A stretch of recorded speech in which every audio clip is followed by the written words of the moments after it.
BookTube, it's Missy, and today I'm here to share with you guys my January wrap-up. Now, in the month of January, I read a total of 4 books. Yep, 4 books. I did read 2 graphic novels, which I will get to at the end of the video because I don't have the books with me. They were library copies, but I will talk about the 4 books now. With the 4 books, I did do a live show for the YA BookTube Awards because I was a host for the mystery thriller genre. So if you didn't see that live show, I will leave the link down below where we talked about 2 of the books that I read in the month of January. So let's get started. So for January, I read The Call, and this is by Pater O'Gillian or Gullion. This is set in Ireland, and it's about a fairy race who are seeking revenge on the Irish after 2,000 years of being banished into the Greylands. When I picked up this book, I thought it was going to be thriller and mystery because that's what it was a nominee of, like for that genre. And when I started reading it, the first couple chapters didn't really grab me. Nessa was a cool character to read about. She was very strong, but it didn't pull me in until they actually got to the Greylands. And then that's what made me continue reading. So this, to me personally, is not a thriller or a mystery. It's a dark fantasy with dystopian bits in it because it is set in like a future time where people have technology and all that stuff, but it is no longer available to them because they have been cut off. So yeah, if you are interested in reading a dark fantasy with fairies set in Ireland, I would highly pick this up. I did give this book 3.5 stars. It was good, it just wasn't what I was expecting when I picked it up. The next book that I read was Stalking Jack the Ripper, and this is by Carrie Moniscalco. This is a debut novel. This is a Jack the Ripper story, as you can tell from the title. I really enjoyed this. I gave it 4.5 stars. This book is set during that time, so it's like a 1800s London. It's got the gritty dirtiness of London with the you know, the cobbled stones and the horses and yada yada. I really enjoy that time period, the 1800s and dirty London with the smokestacks and all of that stuff. That is like one of my favorite eras to read about, and so because of that, I did enjoy reading this book. The main character, Audrey Rose, is your typical teenager, so she does do things that kind of irked me, as in she would do things on her own instead of waiting for backup, which is a huge pet peeve of mine in YA anything. The girls are always very like, I'm strong, I can do it myself, and then they get in trouble. So that is in here, and there are a lot of very cheesy metaphors, which I didn't enjoy. But with that being said, I did like the actual story. I enjoyed the dialogue between Audrey Rose and Thomas. Is that his name? I think that's his name. Is it in here? Thomas? I'm going with Thomas. I'm pretty sure that's his name. So yeah, if you like Jack the Ripper, this was definitely fun to read. On my live show, I compared this to like a CW TV show where it's very, you know, teenagery. So if you like YA, you'll enjoy this.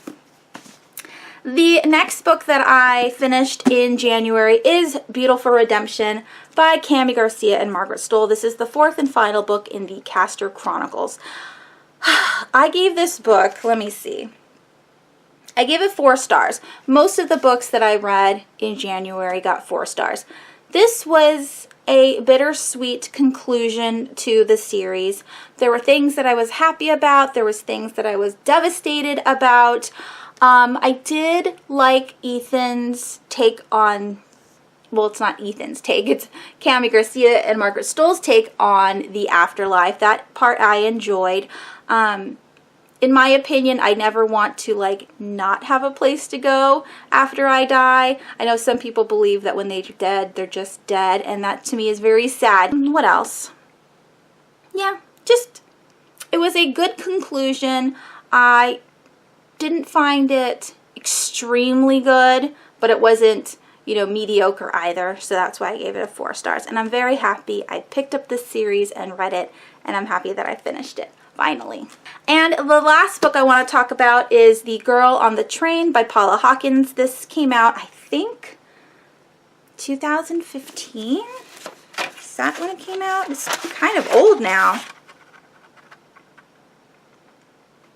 Yeah, it came out in 2015. This was Paula Hawkins' debut novel. It's an adult mystery thriller. This was supposed to be compared to Gone Girl by Gillian Flynn. I felt it wasn't up to par with Gone Girl. Gillian Flynn just has a way of creating characters that you just despise with all of your being, but yet you are enthralled with the story and you have to read it. So this does not compare to Gone Girl. This is about a woman who is a drunk, which I very much enjoyed reading. You also get the fact that her whole point of view is influenced by the alcohol, so she's not a reliable source. Is that how you say it?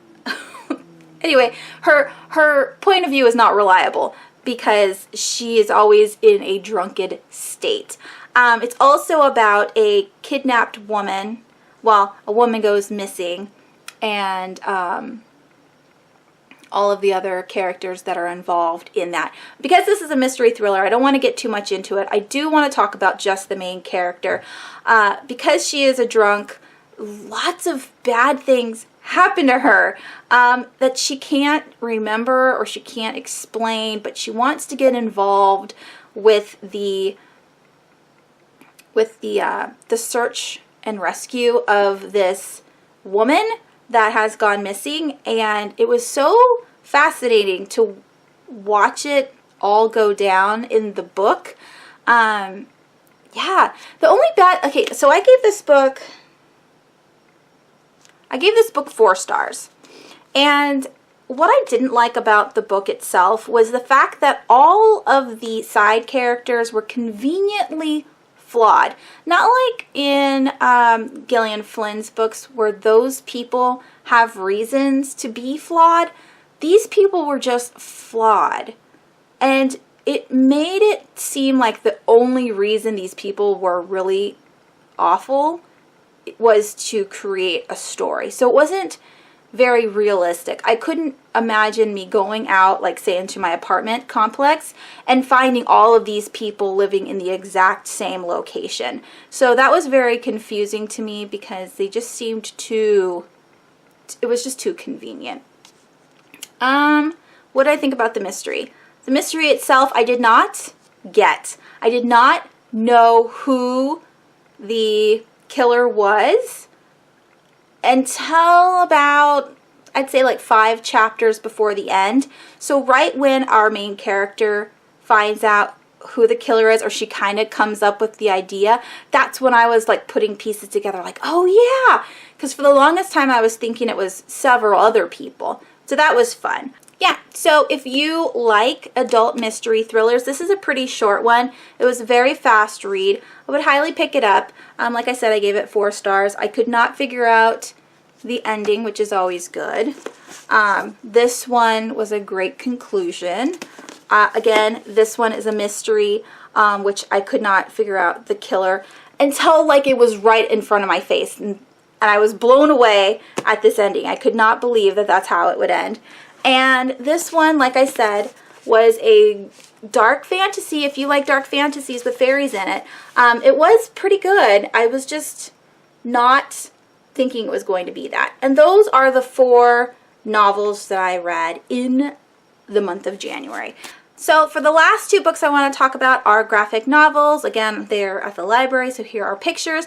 The first one is Invader Zim. I read the volume 1, and I felt this book was so fun to read. So much so that I made my 11-year-old read it as well. There are two main characters, Zim, who is an alien that has been like outcasted from his fellow alien population. They think he's obnoxious, and so they send him out into the world to go do something else. And he lands on Earth and he decides that he's going to invade Earth. But there is a boy who knows that he is an alien, and that boy is called Dib, and they are nemesises. Nemesis? Dib is his nemesis. And so for the entire graphic novel, they're, trying to catch each other. Dib's trying to catch Zim doing something bad, and Zim's always messing with Dib to make him look stupid, which I just, again, found very fun and silly, and I really enjoyed that graphic novel. I gave that one 4 stars. And the very last graphic novel that I read was The Last of the Sandwalkers, right here. I also gave this book 4 stars. This was kind of heavy. I wasn't expecting it to be very philosophical, but it was. It's about a bunch of bugs that leave their, it's like Colopolis. I think that's what their place is called. But they leave it to go venture out into the world and seek different things. The leader is Lucy, and she goes out and she finds these bones and realizes that there's a whole world outside of their little bubble. Like, they've been comfortable in this bubble their whole lives, and now there's an excavation of these bones, and the bugs are wanting to learn more. And then there is this head scientist bug who is trying to keep them in the dark because he's part of this secret society within their bubble who make their people blind to the outside world. So they're trying to keep blinders on all of their citizens so that way they don't have ideas, they don't look for, new things, and that way they can control them better. But because the scientist is trying to get rid of the bugs, he accidentally sends them off farther into the world, and this allows the bugs to really see that there's other bugs out there, and there's bigger people called humans, and that there's animals that are not bugs that eat bugs and all these other things. And so it was like an eye-opening, little philosophical, I don't know how to explain it. It was really good. I enjoyed it. Like I said, I gave it 4 stars. I enjoyed the illustrations, and yeah, I read that at the very beginning of the month, so I can't tell you more in detail. But like always, I have all of my Goodreads reviews down below if you want more information on all these books, because like I say in all of my reviews, I write better than I can speak, and I'm able to get all my thoughts out. And that's it. Those are all the books that I read in the month of January. What did you read in January? Have you read any of these books? Did you like them? What did you think of them? Let me know down below, and I hope you guys have a wonderful week, and I will talk to you soon. Bye!